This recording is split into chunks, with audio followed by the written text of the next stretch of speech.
నమస్తే G24 news కి స్వాగతం. ముందుగా బులెటిన్లో హెడ్లైన్స్.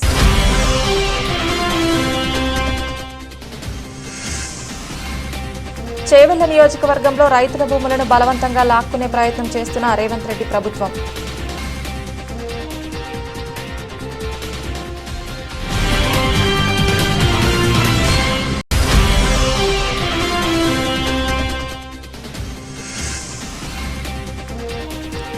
నీళ్ల విషయంలో రేవంత్ రెడ్డి మాట్లాడుతున్న ప్రతి అక్షరం చంద్రబాబు రాసి పంపిందే. ఎమ్మెల్యే జగదీష్ రెడ్డి.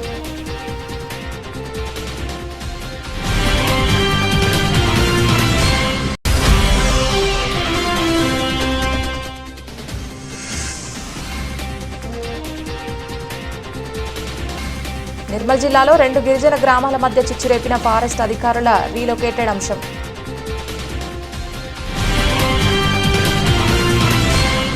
చేవెళ్ల నియోజకవర్గంలో రైతుల భూములను బలవంతంగా లాక్కునే ప్రయత్నం చేస్తున్న రేవంత్ రెడ్డి ప్రభుత్వం. రైతులకు అండగా నిలిచిన బీఆర్ఎస్ నాయకుడు పటోల కార్తిక్ రెడ్డిని అడ్డుకొని అరెస్ట్ చేసిన పోలీసులు. మొయినాబాద్ మండలంలోని ఎన్కెపల్లి గ్రామంలో సర్వే నెంబర్ 180లో గల 99.14 ఎకరాల భూమిని రైతుల దగ్గర నుండి బలవంతంగా లాక్కునే ప్రయత్నం చేస్తున్న ప్రభుత్వం. భూములను అక్రమంగా లాక్కోవడంపై ప్రభుత్వానికి వ్యతిరేకంగా తిరగబడి రైతులకు అండగా నిలిచిన రాజేంద్రనగర్ బీఆర్ఎస్ నాయకుడు పటోల కార్తిక్ రెడ్డి.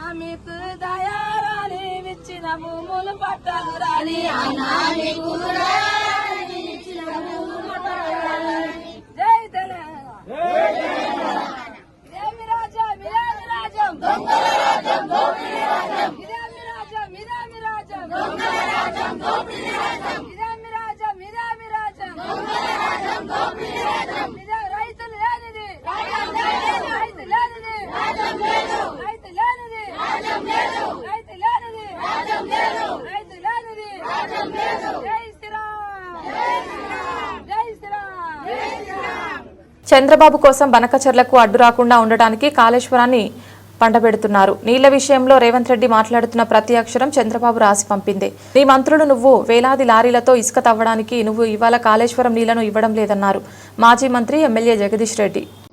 కేవలం చంద్రబాబు డైరెక్షన్లో బనకచర్లకు అడ్డు రాకుండా ఉండడం కొరకు మాత్రమే కాళేశ్వరాన్ని పండబెడుతున్నావు.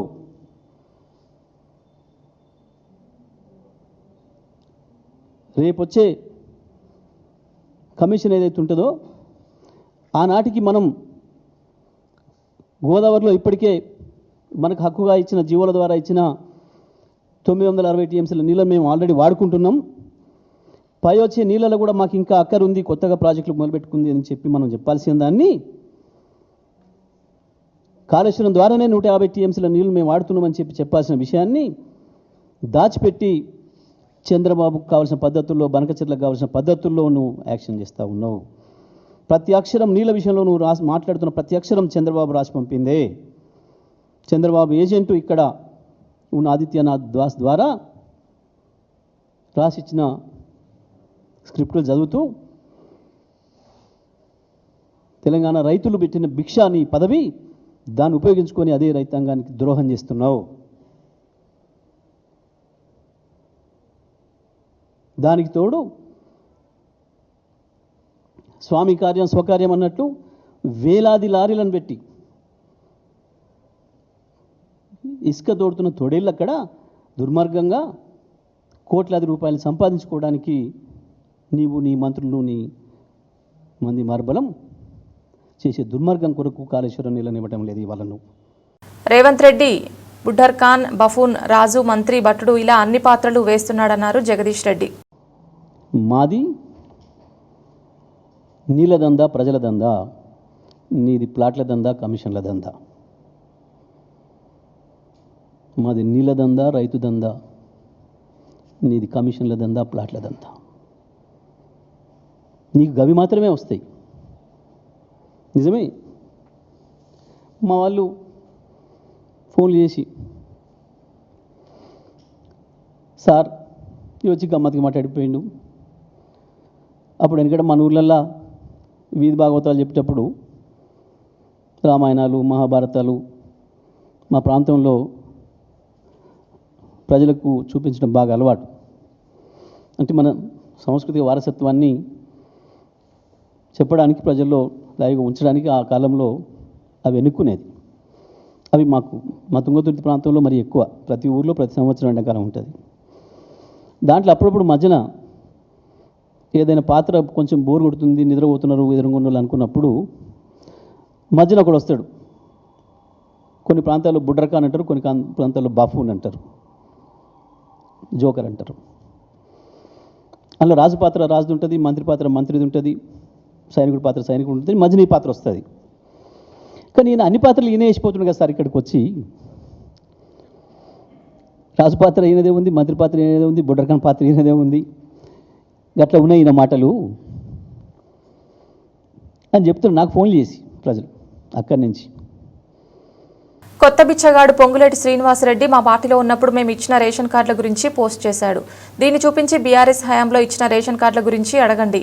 నల్గొండలో నేను ఒక్కడినే ఉన్నా, వచ్చే ఎన్నికల్లో మిమ్మల్ని ఒక్కడిని కూడా అసెంబ్లీకి రానివ్వను, ఛాలెంజ్ అని అన్నారు. రేవంత్ రెడ్డి ఎన్ని రోజులు ముఖ్యమంత్రిగా ఉంటాడో తెలియదు, సీఎం పదవి ఉండే చివరి రోజుల్లో అయినా జ్ఞానం తెచ్చుకోమని రేవంత్ రెడ్డికి సలహా ఇస్తున్నానన్నారు. పంట వేసినప్పుడు కొన్ని లొట్టపీసు చెట్లు, కలుపు మొక్కలు వచ్చినట్లు, సినిమాలో తాత్కాలికంగా విలన్లు వచ్చినట్లు తెలంగాణలో సీఎం మంత్రులు వచ్చారన్నారు బీఆర్ఎస్ ఎమ్మెల్యే జగదీష్ రెడ్డి. ఇక వీరు ఈ మధ్యన ఎగిరెగిరి పడుతున్న కొత్త బిచ్చగాడు వీరు పొంగులేటి శ్రీనివాసరెడ్డి గారు. ఏంటిది?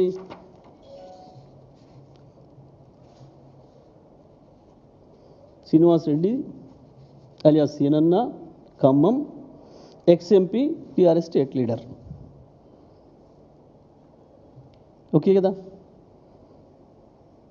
ఇవి మేము సృష్టించినవి, మా ఏఐతను సృష్టించినవి కావు కదా? ఓకే. ఒకసారి ఎవరన్నా పత్రికా మిత్రులు వారి పత్రికా సమావేశాలకు హాజరైన వాళ్ళు ఎవరు ఉంటే దయచేసి ఇవి చూపించి ఒక్కసారి ప్రశ్న అడగాల్సిందిగా విజ్ఞప్తి చేస్తాను. అక్కడ మట్టి కనిపించిన మీ అందరిని ఒకసారి మళ్ళీ కూడా అదే చేస్తా. మళ్ళీ ఈసారికి ఒక్కడు రాడు, గుర్తుపెట్టుకో. ఒక్కడినే ఉన్నా ఒక్కడిని కూడా లేకుండా చేస్తా అక్కడ. మళ్ళీ శాసనసభకి రాకుండా మానుకో. ఇప్పటికైనా పిచ్చి మాటలు మానుకొని, సరే ఎన్ని రోజులు ఉంటుందో తెలియదు కానీ చివరి రోజులైనా కనీసం జ్ఞానం తెచ్చుకో, మంచి మాట్లాడి నేర్చుకుంటే మంచిది అని చెప్పి నేను రేవంత్ రెడ్డికి సలహా ఇస్తాను.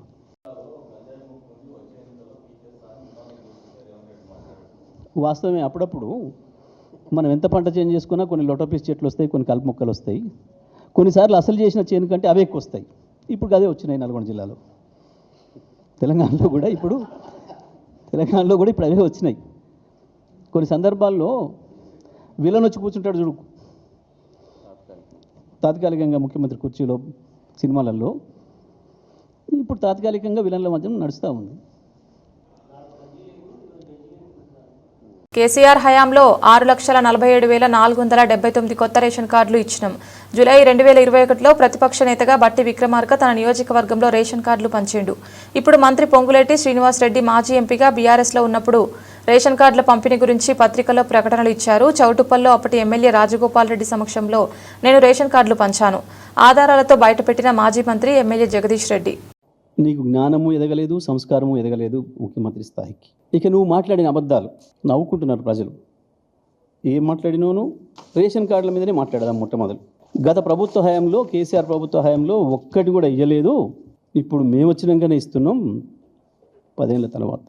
అసలు రేషన్ కార్డులు ఇవ్వడం ఏంది, ఇంకా రేషన్ కార్డుల కొరకు ఎదురు చూడేం తర్వాత మాట్లాడతా. కానీ మేము రేషన్ కార్డులు ఇచ్చినాం మా ప్రభుత్వ హయాంలో అని చెప్పడానికి నీ బట్టి విక్రమార్క సాక్ష్యం.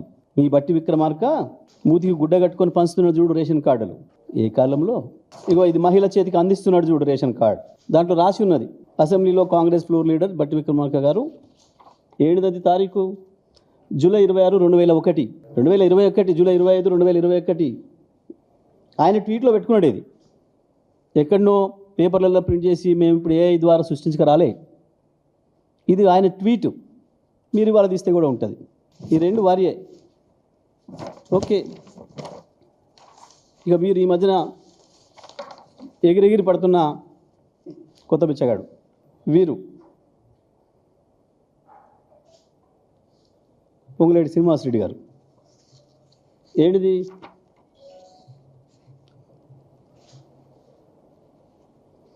శ్రీనివాస్ రెడ్డి అలియాస్ సీనన్న, Khammam, ex-MP, TRS state leader. Okay కదా? ఇవి మేము సృష్టించినవి, మా ఏఐతను సృష్టించినవి కావు కదా. ఒకసారి ఎవరైనా పత్రికా మిత్రులు, వారి పత్రికా సమావేశాలకు హాజరైన వాళ్ళు ఎవరు ఉంటే దయచేసి ఇవి చూపించి ఒక్కసారి ప్రశ్న అడగాల్సిందిగా విజ్ఞప్తి చేస్తాను. చౌటుప్పల్లో ఆ రోజు రాజగోపాల్ రెడ్డి గారు కాంగ్రెస్ మునుగోడు శాసనసభ్యుడిగా నా చేతిలో ఉన్న మైకు గుంజుకుంటున్నప్పుడు జరిగిన వాగ్వాదం రేషన్ కార్డుల పంపిణీలోనే. అక్కడ మా ఎమ్మెల్యే లేడు, నేను మంత్రిగా నేను ఈంచెల్లి పోతూ సూర్యాపేటకు పోతూ అందవే యాదాద్రి భువనగిరి కలెక్టర్ గారు, సార్ మీరు ఇక్కడ కూడా ప్రారంభించిపోండి అని అంటే, సార్ నేను సూర్యాపేటకు వెళ్ళేది ఉందమ్మా, భువనగిరి అక్కడ చౌటుప్పల్ దారిలో ఉంటుంది, అక్కడ ఏర్పాటు చేయండి, నేను అక్కడ ప్రారంభం చేసిపోతా, అక్కడ స్థానిక ఎమ్మెల్యే గారిని కూడా పిలవండి అని చెప్పి మేము పంచిన కార్డుల సంఖ్య 6.5 లక్షలు. మేము పంచిన కార్డుల సంఖ్య 6.5 లక్షలు. 6,47,479. ఇప్పుడు మీరు ప్రభుత్వంలో ఉన్నారు, లెక్కలు ఉన్నాయి అక్కడ. దీని మీద ఎవరైనా చర్చకు వస్తే ఇక నాకు ఉరేసుకుందాం, చెప్పు దెబ్బలు లాంటివి రావు. ఒక్క చెంపదెబ్బ చాలు. ఇది మీరు తప్పని నిరూపిస్తే నేను చెంపదెబ్బకు సిద్ధంగా ఉన్నా. ఇది నిజము అని రికార్డులో చూపించిన మీ ప్రభుత్వ రికార్డులో కూడా ఉంది. అది నిజమే అయితే మీరు ఒక్క చెంపదెబ్బకు సిద్ధమా? నేను చెప్పుతూ కొట్టుకోవడాలు, ఉరి శిక్షలు లాంటి పెద్ద డైలాగులు మాట్లాడను. ప్రాక్టికల్ సాధ్యమయ్యే విషయాలు మాత్రమే మాట్లాడుతాను. చేయాల్సుకున్నాయన్నా, చేసినాయైనా, ఏదైనా. ఓకే, సరిపోయింది అనుకుంటా మీకు. ఏమన్నా అంటే కేసీఆర్ని ఉరితీయాలి అంటాడు, ఆయనను కాదు నిన్ను ఉరితీయాలి రేవంత్ రెడ్డి. రేవంత్ రెడ్డి క్లబ్బులకు పబ్బులకు రాను అని శుద్ధపూస లెక్క మాట్లాడుతున్నాడు. అసలు నీ బతుకు మొదలైందే జూబ్లీహిల్స్ క్లబ్ నుండి కదా రేవంత్ రెడ్డి. జూబ్లీహిల్స్ సొసైటీలో ఫ్లాట్ తీసుకొని పక్కన ఫ్లాట్ ఓనర్లను బ్లాక్మెయిల్ చేసి బతికినోడివే కదా అని అన్నారు. ఎన్నికలు వస్తున్నాయంటే కేటీఆర్కు నోటీసులు ఇచ్చి డైవర్షన్ పాలిటిక్స్ చేస్తాడు. గోదావరి జలాలు తెచ్చుడు అంత ఈజీ అనుకుంటున్నావా అని రేవంత్ రెడ్డి అంటున్నాడు. మరి మేము తీసుకొచ్చాం కదా, అవును గోదావరి జలాలు తెచ్చుడు ఓటుకు నోటు కేసులో సూట్ కేసు మోసినంత కష్టమని అన్నారు. రేవంత్ రెడ్డి 6 ఫీట్లు ఉన్న అమితాబ్ బచ్చన్ అనుకుంటున్నాడు. 3 ఫీట్లు ఉన్నా కూడా నీకు 30 ఫీట్లు దించుతున్నాడు కదా, సరిపోలేదా? జగదీష్ రెడ్డికి భయపడే అసెంబ్లీ నుండి సస్పెండ్ చేయించావు కదా రేవంత్ రెడ్డి అని అన్నారు బీఆర్ఎస్ మాజీ ఎమ్మెల్యే గాదరి కిషోర్. నోటీస్ ఇస్తా, మళ్ళీ ఇప్పుడు స్థానిక సంస్థల ఎన్నికలు వస్తున్నాయి కాబట్టి మళ్ళీ డైవర్షన్ పాలిటిక్స్ చేస్తా, మళ్ళీ పిలిపిస్తా, లేదంటే హరీష్ రావు గారి మీద నా చవాకులు వెళ్తా, లేదంటే కేసీఆర్ గారి గురించి ఉరి తీయాలి. కేసీఆర్ ఏందిరా, ఎవరిని ఉరి తీయాలి? నిన్ను కదరా ఉరి తీయాల్సింది. గోదావరి జలాలు వచ్చాడంటే అంత ఈజీ అనుకుంటున్నావా? సోడాల నీళ్ళు కలిపినట్టు అంటుండు. మరి మేము తీసుకొచ్చినాం కదా, 5 సంవత్సరాలు ఇచ్చినాం కదా. మరి అంటే అంత కష్టమైన దాన్ని మేము చేసినా నువ్వు ఒప్పుకుంటున్నట్టే కదా. వాస్తవమే. మరి గోదావరి జలాలు తీసుకొచ్చి చాలా కష్టం. ఓటుకు నోటు కేసుకు సూట్ కేసు మోసినంత కష్టం, చాలా కష్టం ఉంటుంది తీసుకురావాలి. మా నియోజకవర్గాల్లో జరిగినటువంటి అభివృద్ధి విషయంలో కానీ, మా జిల్లాలో జరిగినటువంటి అభివృద్ధి విషయంలో కానీ, కేసీఆర్ గారు తెలంగాణ వ్యాప్తంగా చేసినటువంటి అభివృద్ధి విషయంలో కానీ మాట్లాడదామంటే మొన్న సవాల్ విసిరిండు. మరి రావయ్య నాయన అని చెప్పేసి కేటీఆర్ గారు వస్తే క్లబ్లకు పబ్లకు రాను అని చెప్పి డైలాగ్ చెప్పికిండు. వీని జీవితం స్టార్ట్ అయింది క్లబ్లతో పబ్లతో. అన్ని క్లబ్ల మెంబర్షిప్ ఉన్నది. జూబ్లీస్ క్లబ్కు సంబంధించినటువంటి బతికే కదా, నీ బతికే ఆడికెళ్ళి స్టార్ట్ అయింది కదా. జూబ్లీ సొసైటీలో ఆ ప్లాట్ తీసుకొని మిగతా ప్లాట్ ఉండాల్సిన బ్లాక్మెయిల్ చేసుడుతోనే కదా నీ దందా స్టార్ట్ అయింది. నువ్వు క్లబ్ల గురించి పబ్ల గురించి నేను రాను క్లబ్లకు పబ్లకు అని మాట్లాడతాడు. ఈయన శుద్ధపూసట ఈయన మాట్లాడతాడు. ఈ పక్క పంట ఉంటాడు ఆయన 3 ఫీట్లు ఆయన లెసలేస మాట్లాడుతున్నాడు అని చెప్పి ఈయన అంటాడు. ఈయన 6 ఫీట్లు ఉన్నాడు, అమితాబ్ బచ్చన్ అయినా గుట్టంగాడు 3 ఫీట్లు ఆయన మాట్లాడతాడు. ఆయన 3 ఫీట్లు ఉన్నా కూడా నీకు 30 ఫీట్లు దిస్తున్నాడు, బాగానే ఉంది. మరి సరిపోతలేదా? ఇంకా కావాలనా?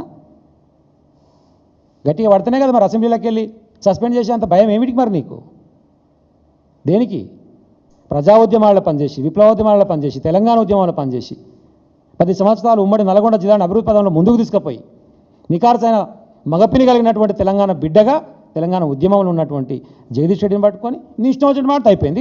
చందును హత్య చేసిన నిందితులను త్వరలోనే పట్టుకుంటామని డీసీపీ చైతన్య కుమార్ తెలిపారు. పరారీలో ఉన్న నిందితుల కోసం 10 బృందాలు గాలిస్తున్నాయని, స్పాట్లో దొరికిన బుల్లెట్లను చూస్తే ఒక వైపన్తో ఫైరింగ్ చేసినట్లు తెలుస్తుందన్నారు. నిందితులు ఉపయోగించిన కారు గుర్తించామని 2022లో జరిగిన ఓ హత్య కేసులో చందు నిందితుడిగా ఉన్నట్లు వెల్లడించారు. పాత కక్షల వల్లే హత్య జరిగిందా అనే కోణంలో దర్యాప్తు చేస్తున్నామన్నారు. ఒక పర్సన్ని పైన కాల్పులు జరిపి ఇక్కడ నుంచి పరారయ్యారు. ఆ పర్సన్ కేతాబాద్ చందు నాయక్ అని 47 ఏళ్ల వయసున్న వ్యక్తి. ఇతను సిపిఐ స్టేట్ కౌన్సిల్ మెంబరు. ఇతను రాచకొండ లిమిట్స్లో ఉన్న చైతన్యపురి పోలీస్ స్టేషన్ లిమిట్స్ ఇక్కడికి సమీపంలో అతను నివాసం ఉంటున్నారు. అయితే ఉదయం వాక్కి వచ్చినప్పుడు కొంతమంది అన్నోన్ పీపుల్ వచ్చి ఇక్కడ ఇతని పైన ఫైర్ చేయడం జరిగింది. సంఘటన స్థలంలో కొన్ని రౌండ్స్ మాకు దొరికాయి, కొన్ని అన్ఫైర్డ్ రౌండ్స్, అట్లాగే కొన్ని ఎంటీ షెల్స్ దొరికాయి. ప్రస్తుతము దర్యాప్తు కొనసాగుతుంది. ఈ కారులో ఉన్న వ్యక్తులు ఎక్కడి నుంచి వచ్చారు ఆ రూట్స్ అన్ని వెరిఫై చేస్తున్నాము. ఈ ప్రాంతంలో సీసీటీవీ కెమెరాలు వెరిఫై చేసి అనుమానితులు ఎవరని చెప్పి వాళ్ళను వెరిఫై చేసే దర్యాప్తు కొనసాగుతుంది. ఇందులో ఇక్కడ దొరికిన రౌండ్స్ ప్రకారం ఒకటే తుపాకీ వాడినట్టు తెలుస్తుంది. ఇంకొంచెం వెరిఫికేషన్లో మా దర్యాప్తులో ఇంకొంచెం మాకు టోటల్ 5 రౌండ్స్ దొరికాయి. అందులో 3 ఫైర్డ్ రౌండ్స్ ఎంటీ షెల్స్, మిగిలిన 2 రౌండ్స్ అన్ఫైర్డ్ రౌండ్స్ అక్కడ సంఘటన స్థలంలో దొరికాయి.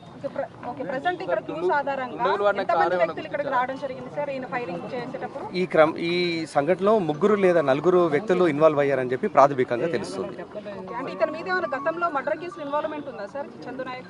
మాకు ప్రాథమికంగా తెలిసిన దాని ప్రకారము ఒక కేసులో ఉన్నాడు ఇతను. ఎల్బీ నగర్ పోలీస్ స్టేషన్ సంబంధించి ఒక కేసులో అక్యూజ్గా ఉన్నాడు. రెండో కేసు సంబంధించి ప్రాథమికంగా తెలిసింది వివరాలు, ఇంకా పూర్తి స్థాయిలో వివరాలు సేకరిస్తున్నాం. ప్రస్తుతం ఒకటే బృందం వచ్చినట్టు అనుమానిస్తున్నాం. అవి ఇంకా దర్యాప్తులో ఉంది. ఆ వివరాలు ఇంకా పూర్తిగా తెలియదు. లేదు, వాళ్ళకు గతంలో రైవల్రీ ఉన్నట్టుగా అనుమానిస్తున్నాం. పాతల కక్షల నేపథ్యంలో జరిగిన మర్డర్ గా భావిస్తున్నాం. దాదాపు 10 టీంలు అక్యూజ్డ్ కోసము ఈ కార్ ఎక్కడి నుంచి వచ్చింది, అట్లాగే ఈ పర్సన్ యొక్క బ్యాక్గ్రౌండ్, అనుమానితులను వెరిఫై చేయడానికి 10 దర్యాప్తు బృందాలు ఇందులోకి వచ్చాయి. ఇప్పుడే క్లూస్ టీం వచ్చి వివరాలు సేకరించడంతో పాటు డాగ్ స్క్వాడ్ కూడా వచ్చి కొంచెం ప్రిలిమినరీ ఇన్ఫర్మేషన్ సేకరించడం జరిగింది. ఉన్నది, ఇంకా కొంచెం డీటెయిల్స్ వెరిఫై చేస్తున్నాం. లేదు, ఎటువంటి కంప్లైంట్ మాకు చేయలేదు. అది కూడా గతంలో అతని బ్యాక్గ్రౌండ్ కూడా వెరిఫై చేయడం జరుగుతుంది. 2022లో జరిగిన నమోదైన కేసు అది. దాని వివరాలు కూడా సేకరిస్తున్నాం. ఇది మర్డర్ కేసు. ఇందులో అక్యూజ్గా ఉన్నాడు, డిసీజ్డ్ ఇందులో అక్యూజ్గా ఉన్నాడు. ఆ డీటెయిల్స్ ఇంకా వెరిఫై చేస్తున్నాం. ఇంకా దర్యాప్తు కొనసాగుతుంది. వాటి వివరాలు సేకరిస్తున్నాం. అబ్దుల్లాపూర్ మెట్ పరిధి మునగనూరులోని అంగన్వాడీ ఒకే రూమ్లో 30 మంది పిల్లలు బియ్యం వంట సామాగ్రితో నడుస్తోంది. కేంద్రంలో చిన్నపిల్లలకు ప్రమాదం పొంచి ఉందని, ఒకే గదిలో వంట చేస్తున్నారని తల్లిదండ్రులు ఆరోపించారు. గతంలో ఓసారి కుక్కర్ పేలిందని తెలిపారు. గోడలు బీటలు వారి కేంద్రం ప్రమాదకరంగా మారిందని వాపోయారు. నూతన కేంద్రాన్ని నిర్మించాలని కోరుతున్నారు. వంట చేసి నుంచి కుక్కర్ లేదు, మాకేమీ లేదు. వంట సామాగ్రి ఒక పెద్ద బొగాన ఇచ్చారు, అది మాత్రం సరిపోదు. ఇక అన్ని వంట సామాగ్రి మేమే తెచ్చుకుంటున్నాం. మాకు ఇప్పుడు గది కూడా సరిపోవట్లేదు. ఇంట్లోనే వంట, ఇంట్లోనే పిల్లలు, మళ్ళీ ఇంట్లోనే ఇదంతా సామాన్ అంతా పెట్టుకోవడం. ఆ రైసు బాలామృతము వెనకాల ఉంటదండి, దాని వెనకాల ఉంటది బాలామృతము, రైసు, పప్పు. ఎంతమంది పిల్లలు ఉన్నారు మేడం? నాకు 28 మంది ఉన్నారు. ఈ రోజు 23 మంది వచ్చారు. మొత్తం 28 ఎంతమంది వస్తారు? 6 మంది వస్తారు. 30 మంది ఉన్నారు. నాకు రోజు తినడానికి 6 మంది వస్తారు. పిల్లలకు ఎట్లా ఉంటది ఫుడ్ గానీ? ఒక రోజు కాయగూరలతో ఉంటామండి, పప్పు సాంబారు. ఒక రోజు బుధవారం రోజు ఎగ్ రైస్ చేస్తున్నాం. అయితే ఇప్పుడు ఎగ్ రైస్ కు మాకేమి ఇవ్వట్లేదు, మేమే సొంతంగా చేసుకుంటున్నాం. ఇంటి నుంచి నా సొంతంగా తెచ్చుకొని చేస్తున్నాం. బుధవారం నాడు ఎగ్ రైస్ చేస్తాం. ఒకరోజు బుధవారం లేకపోతే శుక్రవారం అయినా చేస్తాం. బుధవారం కొంతమంది పిల్లలే వచ్చిండ్రు అనుకో, శుక్రవారం నాడు చేస్తాం. ప్రతి బుధవారం మాత్రం చేస్తూనే ఉంటాం. పిల్లలకు లంచ్ 10:30కి ఎగ్ ఇస్తాము, 12:30కి అన్నం ఇస్తాం, 3 గంటలకి స్నాక్స్ అంటే మురుకులు వస్తాయండి, మురుకులు ఇస్తాం. ఇంకా ఏంది మళ్ళీ గవర్నమెంట్ నుంచి అన్ని సరుకులు మాకు వస్తుంది అన్ని కరెక్ట్. మెయిన్ ప్రాబ్లం బిల్డింగ్ అండి. మాకైతే బిల్డింగ్ కావాలి. ఇంకేంది కుక్కర్స్ అవి లేవు, కుక్కర్ లేదు, మేమే సొంతంగా తెచ్చుకుంటున్నాం. బాండ్లు కూడా మేమే సొంతంగా తెచ్చుకున్నాం. వంట గది కూడా లేదు, అంతా ఇందులోనే పెట్టుకోవాలి. 10 మంది తల్లులు వచ్చి అనుకో మీటింగ్ పెట్టడానికి కూడా ప్లేస్ లేదు. బయట నిలబెట్టి క్లాస్ చెప్పవలసి వస్తుంది. బాత్రూమ్స్ ఇక స్కూల్ కు కట్టించిరండి, అదొకటి మేము మాకు ఇచ్చేసి దాన్నే వాడుకుంటాము. నీళ్లు సరిగ్గా రావు, 4 రోజులకు ఒకసారి వస్తాయి నీళ్లు. ఇక వాటినే మేము సరిపెట్టుకుంటున్నాము. ఇక డబ్బాలలో పట్టుకొని అవి వేసుకొని ఏదో సరిపెట్టుకుంటున్నాము. మాకు మెయిన్ అయితే ఫస్ట్ సెంటర్ కావాలి. వంటగది ఒకటి కట్టించినా మేము ఇందులోనే చదువుకుంటాం.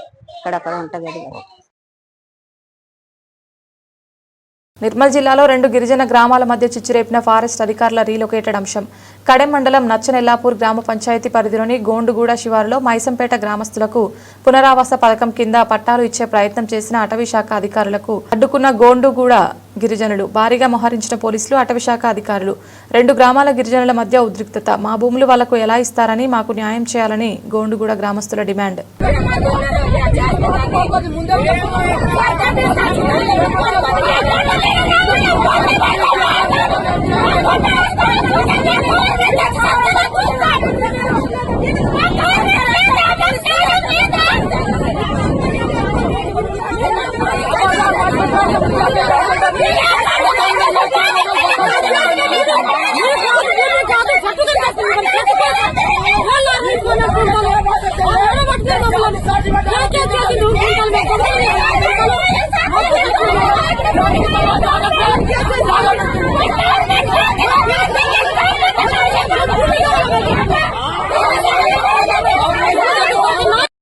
గత 30 సంవత్సరాల నుంచి మేము ఈ భూమి పైన పోరాడుతున్నాం.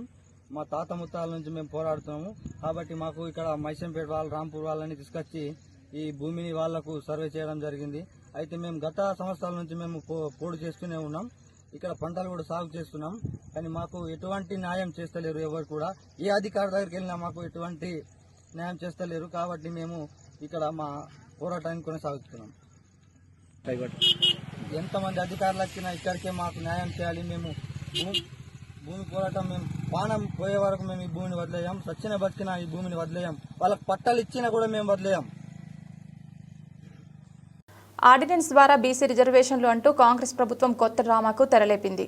ఆర్డినెన్స్ ద్వారా బీసీ రిజర్వేషన్లు ఇచ్చేస్తారనుకుంటే ఈ దేశంలో చాలా రాష్ట్రాల్లో బీసీ రిజర్వేషన్లు సాధ్యమయ్యేవని అన్నారు మాజీ మంత్రి ఎమ్మెల్యే తలసాని శ్రీనివాస్ యాదవ్. మరి మొన్ననే హైకోర్టు లోకల్ బాడీ ఎన్నికలు 3 నెలల లోపల చేయాలి, 100 రోజుల లోపల చేయాలంటే మనం గెలవలేమనేటువంటి పరిస్థితిలో మనం ఉన్నాం. కాబట్టి ఇది గోల్మాల్ చేసి ఆర్డినెన్స్ పెట్టి మళ్ళీ ఇప్పుడు కొత్త డ్రామాకు తెరలేపారు. ఆర్డినెన్స్ ద్వారా సాధ్యమవుతుందంటే ఈ దేశంలో అనేకమైనటువంటి రాష్ట్రాల్లో ఎప్పుడో సాధ్యమవుతుండే. మరి వాళ్ళే చెప్తుండ్రు.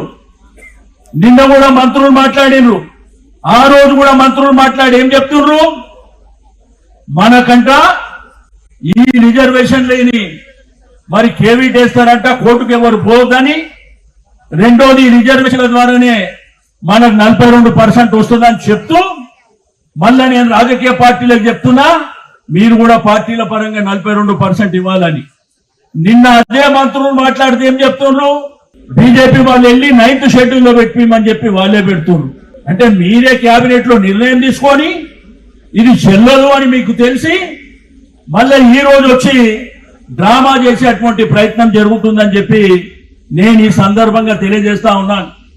నేను ఒకటే ఈ యొక్క కాంగ్రెస్ ప్రభుత్వానికి హెచ్చరిక చేసేది, మాతో గోక్కున్నాడు వాడు బాగుపడినటువంటి దాఖలాలు లేవు బిడ్డ, జాగ్రత్తగా ఉండండి అని చెప్పి హెచ్చరిక చేస్తా ఉన్నాను. ఇది చిన్న శాంపిల్ మాత్రమే. ఒకవేళ నిజంగానే మేమందరం ఇట్లా సమాజంలోకి, ప్రజల దగ్గరికి, మా బిడ్డల దగ్గరికి రాష్ట్ర వ్యాప్తంగా వెళ్ళిందంటే ప్రతి జిల్లాలో భూకంపం సృష్టిస్తామని చెప్పి నేను ఈ సందర్భంగా తెలియజేస్తా ఉన్నాను. మీకు అడ్రస్ లేకుండా చేసేటువంటి బాధ్యత కూడా మా సమాజం తీసుకుంటుందని చెప్పి నేను ఈ సందర్భంగా తెలియజేస్తా ఉన్నాను. మేం ప్రభుత్వానికి చెప్పినాం, మేం సంపూర్ణమైనటువంటి సహకారం ఇస్తామని చెప్పినాం. కానీ గోల్మాల్ చేసేటువంటి కార్యక్రమాన్ని, డెడికేషన్ కమిటీ అని అది కూడా గోల్మాల్ చేసేటువంటి కార్యక్రమం, దాన్ని 5 రోజుల 7 రోజుల లోపల క్యాబినెట్ లో పెట్టి పబ్లిక్ డొమైన్ లో లేదు, పబ్లిక్ డొమైన్ లో పెట్టలే, క్యాబినెట్ టేబుల్ చేయలే, శాసనసభలో మాట్లాడినటువంటి దాఖలాలు లేవు. అన్ని హరిబరిగా చేసి దీని ఇది నిజమేదో అని చెప్పి ఇది బ్రహ్మ పదార్థం అని నమ్మించేటువంటి ప్రయత్నం జరిగినప్పుడు మన సంఘాలకు సంబంధించిన వాళ్ళు కూడా తెల్లారే ముఖ్యమంత్రి దగ్గరికి వెళ్లి వారికి సన్మానం చేసే కార్యక్రమం. అంటే నిజంగానే అయిపోయినట్టు. మేము ఒకటే ఈ ప్రభుత్వానికి చెప్తున్నాం, 600 మేం చెప్పేది ఒకటే, గౌరవ ముఖ్యమంత్రి గారికి చెప్పేది ఒకటే, నువ్వు ఏమి చేసుకుంటావో చేసుకో. 42% రిజర్వేషన్ ఇచ్చిన తర్వాతనే ఎన్నికలో పోదామని చెప్పి నేను ఈ సందర్భంగా తెలియజేస్తా ఉన్నాను. మేమేం భిక్షగాళ్ళం కాదు, అడక తినేటోళ్ళం అంతకంటే కాదు అని చెప్పి ఈ ప్రభుత్వం గుర్తు పెట్టుకోవాలని చెప్పి నేను ఈ సందర్భంగా తెలియజేస్తా ఉన్నాను.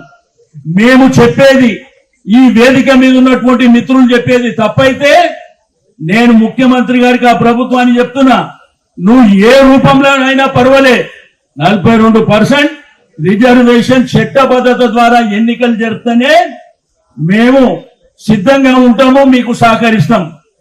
లేదంటే మేమెంతో మాకంత. రాహుల్ గాంధీ గారు చెప్తారు ఆ డైలాగ్, మీరెంతో ఎంత జనాభా ఉంటే వాళ్ళకి అంత హక్కు ఇవ్వాలని. ఎవరి హక్కు మా హక్కు గురించి ఇచ్చే అవసరం లేదు బిడ్డ, తలుచుకుంటే మేమే గుంజుకుంటామని. ఆ సమయం కూడా ఆసన్నమైందని చెప్పి నేను ఈ సందర్భంగా తెలియజేస్తా ఉన్నాను. ఒకప్పుడు తెలంగాణ ఉద్యమాన్ని చూసిండ్రు, కానీ రాబోయేది బీసీల ఉద్యమం తెలంగాణ లోపల రాబోయేది. తస్మత్ జాగ్రత్త అని చెప్పి నేను ఈ సందర్భంగా తెలియజేస్తా ఉన్నాను. ఎందుకంటే అంత ఆషామాషిగా ఏం లేం మేము. ఒకప్పుడు ఏంటంటే మనము బాంఛన్ కాల్ముక్త అనే విధంగా మనం గుళ్ళ గ్రామాలలో పనిచేసినాం. ఇప్పుడు ఎదురొట్టి నిలబడడానికి సిద్ధంగా ఉన్నామని చెప్పి నేను ఈ సందర్భంగా తెలియజేస్తా ఉన్నాను. మీరందరూ సిద్ధమా? జిల్లాలలో తిరుగుదామా? ప్రతి జిల్లాలో మన సమాధానం లేద్దామా? లేపిందంటే మీ పీఠాలు కదిలిపోతాయి, అది గుర్తు పెట్టుకోవాలని చెప్పి. ఎందుకంటే మోసం అనేది కొన్నిసార్లు పనికొస్తుంది. ప్రతిసారి మోసం చేసేటువంటి ప్రయత్నం జరిగితే అది మన మెడకే చుట్టుకుంటుంది అనేటువంటి విషయాన్ని ప్రభుత్వాలు మర్చిపోవద్దని చెప్పి నేను ఈ సందర్భంగా తెలియజేస్తా ఉన్నాను. బులెటిన్ ముగించే ముందు హెడ్లైన్స్ మరొకసారి.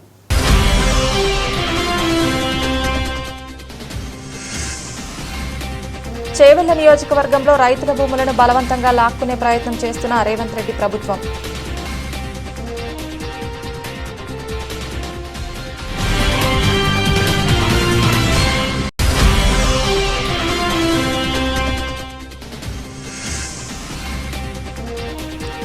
నీళ్ల విషయంలో రేవంత్ రెడ్డి మాట్లాడుతున్న ప్రతి అక్షరం చంద్రబాబు రాసి పంపిందే. ఎమ్మెల్యే జగదీష్ రెడ్డి.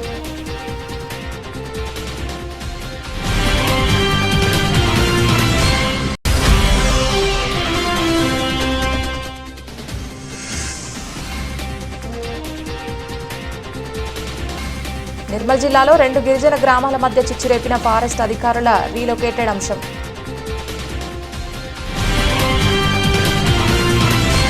ఇది ఇవాల్టి బులెటిన్. తిరిగి మరొక బులెటిన్లో మళ్ళీ కలుద్దాం. అంతవరకు సెలవు. నమస్కారం.